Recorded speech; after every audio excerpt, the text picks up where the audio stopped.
할렐루야. 오늘은 6월 15일 월요일입니다. 오늘도 정시 매일 예배를 드리시는 성도님들의 삶과 가정 위에 하나님의 은혜와 평강이 가득하시기를 축복합니다. 다 같이 사도신경으로 우리의 신앙을 고백하며 예배의 자리로 나가겠습니다. 전능하사 천지를 만드신 하나님 아버지를 내가 믿사오며 그 외아들 우리 주 예수 그리스도를 믿사오니 이는 성령으로 잉태하사 동정녀 마리아에게 나시고 본디오 빌라도에게 고난을 받으사 십자가에 못 박혀 죽으시고 장사한 지 사흘 만에 죽은 자 가운데서 다시 살아나시며 하늘에 오르사 전능하신 하나님 우편에 앉아 계시다가 저리로서 산자와 죽은 자를 심판하러 오시리라. 성령을 믿사오며 거룩한 공예와 성도가 서로 교통하는 것과 죄를 사하여 주시는 것과 몸이 다시 사는 것과 영원히 사는 것을 믿사옵나이다. 아멘. 다 같이 찬송가 171장 우리 함께 찬송하겠습니다.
오늘 우리에게 주시는 하나님의 말씀은 고린도전서 15장 29절에서 32절까지의 말씀입니다.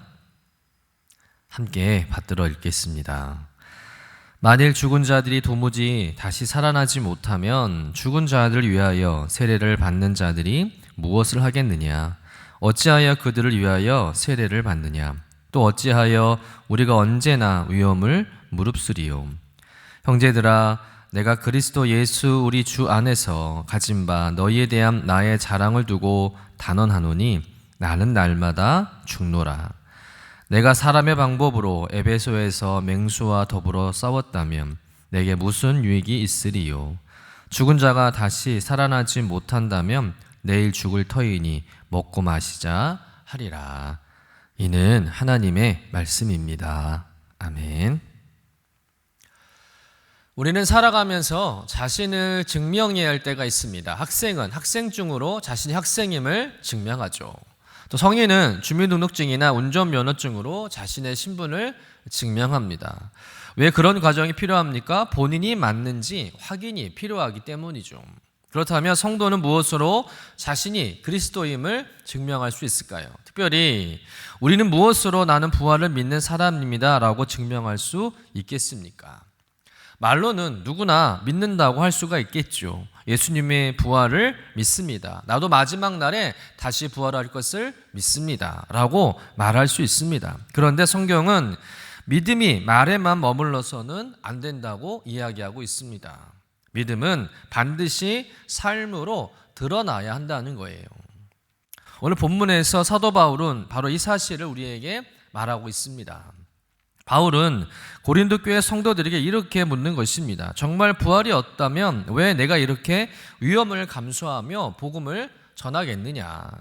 정말 죽은 자의 부활이 없다면 왜 우리가 손해를 보고 고난을 견디며 살겠느냐라고 우리에게 질문하고 있는 것이죠. 여러분, 부활신앙은 단순히 죽은 뒤에 천국 간다는 막연한 위로가 아닙니다. 부활신앙은 오늘의 삶을 움직이는 능력인 줄로 믿습니다. 여러분, 부활을 믿기 때문에 오늘의 손해를 감수할 수 있는 것이죠. 억울해도 믿음의 길을 걸어가는 줄로 믿습니다. 하지만 만약에 부활이 없다면 어떻겠습니까? 굳이 예수 믿는다는 이유로 불편을 감수할 필요가 없는 거예요. 복음을 위해 수고할 필요도 없고 죄와 싸우며 거룩하게 살려고 애쓸 필요도 없는 것입니다. 세상의 즐거움과 욕망을 절제하며 살아갈 이유도 약해지는 것이죠. 그런데 바울은 그렇게 살지 않았다는 겁니다. 바울은 복음을 위해 수고했습니다. 위험을 감수했고 고난을 견뎠습니다. 날마다 죽는 삶을 살았다는 거예요. 왜 그렇게 살았습니까? 바울에게는 부활의 확신과 소망이 있었기 때문입니다. 이 땅의 삶이 전부가 아니라는 확신이 그에게 있었다는 것이죠. 다시 말해서 바울은 삶으로 부활을 증명했던 것입니다. 그러면 바울이 오늘 우리에게 말하고자 하는 삶으로 부활을 증명하는 모습은 어떤 모습일까요? 첫 번째는 신앙의 열심과 수고가 부활을 증명한다는 거예요. 고린도전서 15장의 가장 중요한 주제는 부활입니다. 바울은 15장 전체에서 예수 그리스도의 부활과 성도들의 부활을 말하고 있습니다. 당시 고린도 교회 안에는 부활에 대해 잘 모르고 자기도 부활할지 부활의 확신이 없는 사람들이 많았어요. 그래서 바울은 앞부분에서 분명히 말하고 있습니다. 그리스도께서 부활하셨다면 그리스도 안에 있는 모든 성도들도 반드시 부활할 것이다 라고 이야기했죠. 여러분, 부활은 단지 예수님 한 분에게만 일어난 특별한 사건이 아닙니다. 예수님의 부활은 믿는 자들에게 주어질 부활의 첫 열매라는 사실을 믿으시길 간절히 축원합니다. 그런데 오늘 본문에서 바울은 조금 다른 방식으로 부활을 설명하고 있습니다. 논리적으로 설명하는 것이 아니라 현실적으로 설명하고 있다는 것이죠. 29절 말씀 같이 한번 읽어보겠습니다. 만일 죽은 자들이 도무지 다시 살아나지 못하면 죽은 자들 위하여 세례를 받는 자들이 무엇을 하겠느냐? 어찌하여 그들을 위하여 세례를 받느냐? 이 말씀은 해석이 쉽지 않은 말씀이기도 합니다. 특별히 죽은 자들을 위해서 세례를 받는다는 표현은 많은 논의가 있는 말씀이기도 합니다. 그런데 우리가 분명히 해야 할 것은 바울이 여기서 죽은 사람을 대신해서 세례를 받으면 그 죽은 사람이 구원받는다는 것을 가르치는 것이 아닙니다. 성경이 이야기하는 핵심은 무엇입니까? 구원은 다른 사람이 대신 세례를 받는 행위로 주어지는 것이 아니라 오직 예수 그리스도를 믿는 믿음으로 주어진다고 말씀하고 있습니다. 그렇다면 바울은 왜 이런 표현을 사용했을까? 아마 당시 고린도 교회 안에는 죽은 성도들과 다시 만날 소망을 가지고 세례를 받는 성도들이 있었다는 거예요. 먼저 믿고 죽은 가족이나 성도들이 있었는데 그들은 그리스도 안에서 죽은 자들이 다시 살아날 것을 믿은 것입니다. 그래서 자신들도 예수님을 믿고 세례를 받으며 마지막 날에 부활의 날에 그들과 함께 다시 만날 것을 소망했던 것이죠. 그래서 세례를 받은 거예요. 한마디로 열심히 있는 신앙생활을 했다는 것이죠. 바울은 바로 그 현실을 지적하고 있는 것입니다. 너희가 정말 죽은 자의 부활이 없다고 말한다면 왜 죽은 성도들과 다시 만날 소망을 가지고 세례를 받느냐? 부활이 없다면 그 모든 기대와 소망은 무슨 의미가 있느냐라고 묻고 있는 것이죠. 다시 말해서 바울은 고린도 교회 성도들의 신앙생활 속에서 이미 부활에 대한 기대가 담겨 있음을 말하고 있는 거예요. 여러분, 이것은 오늘 우리에게도 마찬가지입니다. 우리가 예수님을 믿는 이유가 무엇입니까? 우리가 세례를 받고 예배하고 기도하고 물질을 드리고 주를 위해 수고하는 이유가 무엇입니까? 단지 이 땅에서 마음의 위로를 얻기 위해서입니까? 단지 복받기 위해서입니까? 물론 신앙생활에는 이 땅에서 누리는 위로와 기쁨이 있습니다. 믿음 안에서 좋은 공동체를 만나는 것도 복이죠. 그러나 그것이 전부라면 신앙의 열심과 수고는 설명되지 않는다는 거예요. 왜 성도들이 때로 손해를 감수하면서도 믿음을 지킬까? 왜 억울함을 참고도 주님의 뜻을 선택하는 것일까? 왜 세상의 방식대로 살지 않고 말씀대로 살기 위해 자기의 욕심을 내려놓는 것일까? 그 이유는 바로 부활이 있기 때문이죠. 이 땅의 삶이 전부가 아니기 때문입니다. 죽음이 끝이 아니라는 소망이 있기 때문이죠. 주님 안에서 흘린 눈물과 수고가 결코 헛되지 않는다는 믿음이 우리 안에 있기 때문입니다. 여러분, 우리의 신앙은 죽음 앞에서 끝나는 신앙이 아닙니다. 우리의 수고는 무덤 앞에서 사라지는 것이 아니죠. 우리에게는 부활의 소망이 있습니다. 그 부활의 소망이 있기 때문에 오늘도 예배의 자리를 지키고 기도의 무릎을 꿇고 믿음의 길을 걷는 것인 줄로 믿습니다. 오늘도 믿음의 수고를 감당하고 있는 거예요. 이 소망을 붙들고 주 안에서 하는 모든 수고가 결코 헛되지 않을 믿으며 끝까지 믿음의 길을 걸어가시는 여러분 되시기를 주님의 이름으로 간절히 축원합니다.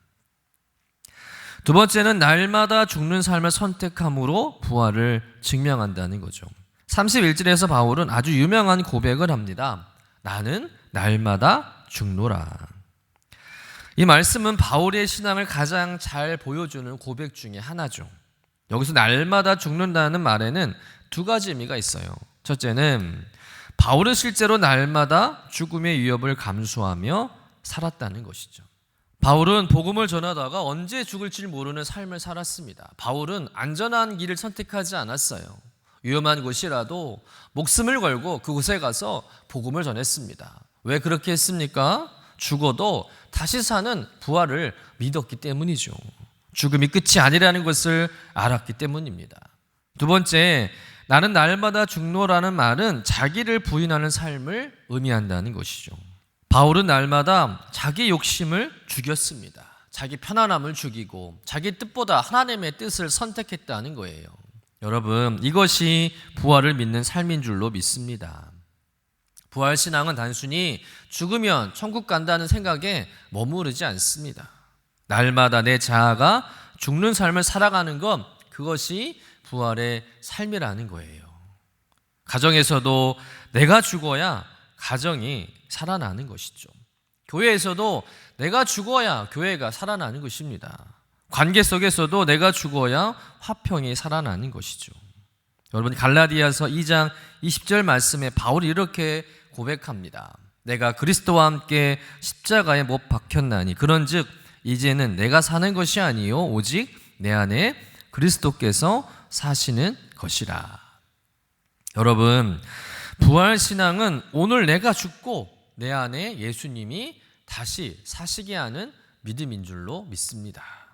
내 뜻이 죽고 하나님의 뜻이 살아나는 것이죠. 내 욕심이 죽고 십자가의 은혜가 드러나는 것인 줄로 믿습니다.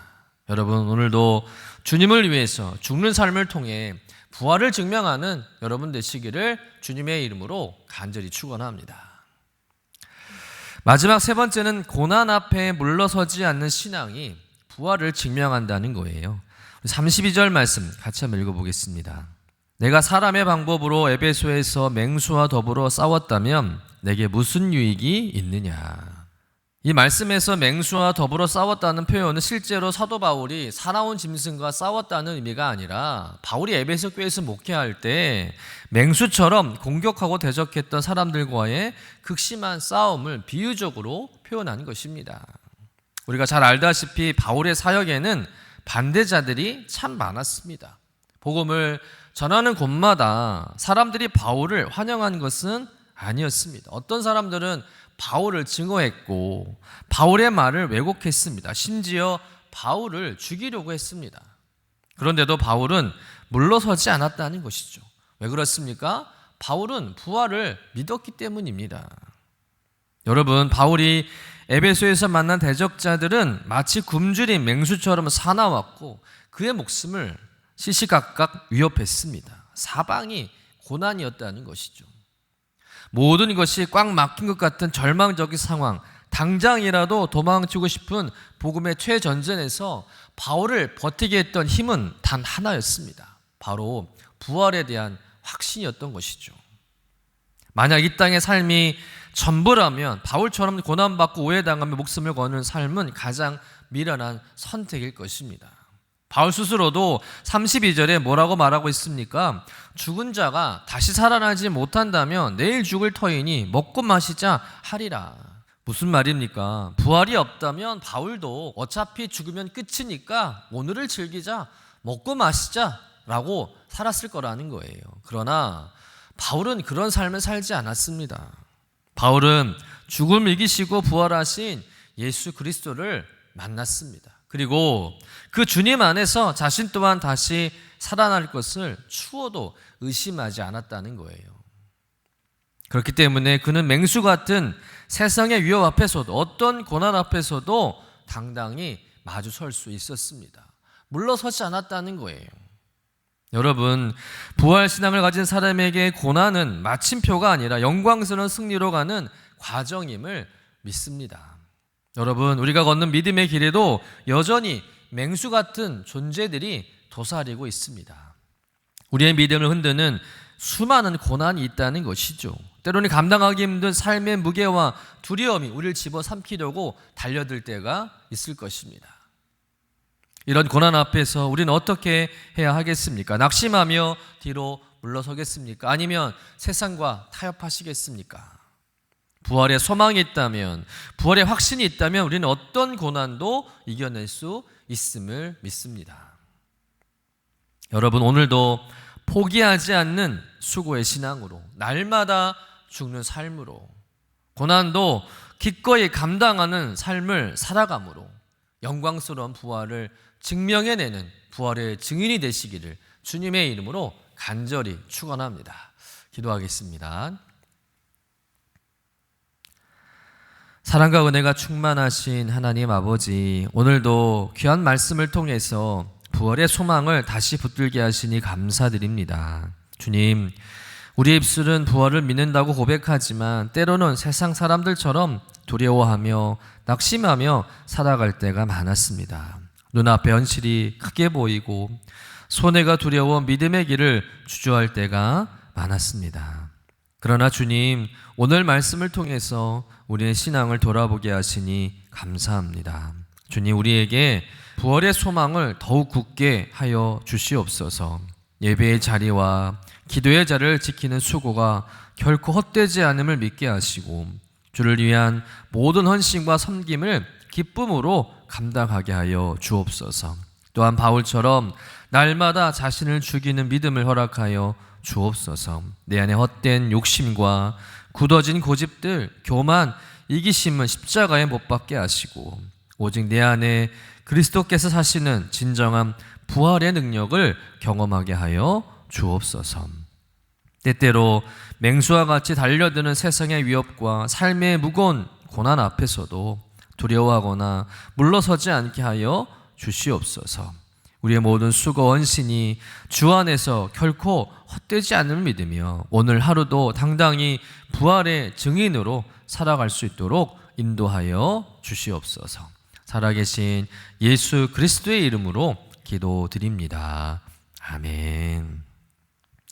하늘에 계신 우리 아버지여, 이름이 거룩히 여김을 받으시오며 나라가 임하시오며 뜻이 하늘에서 이루어진 것 같이 땅에서도 이루어지이다.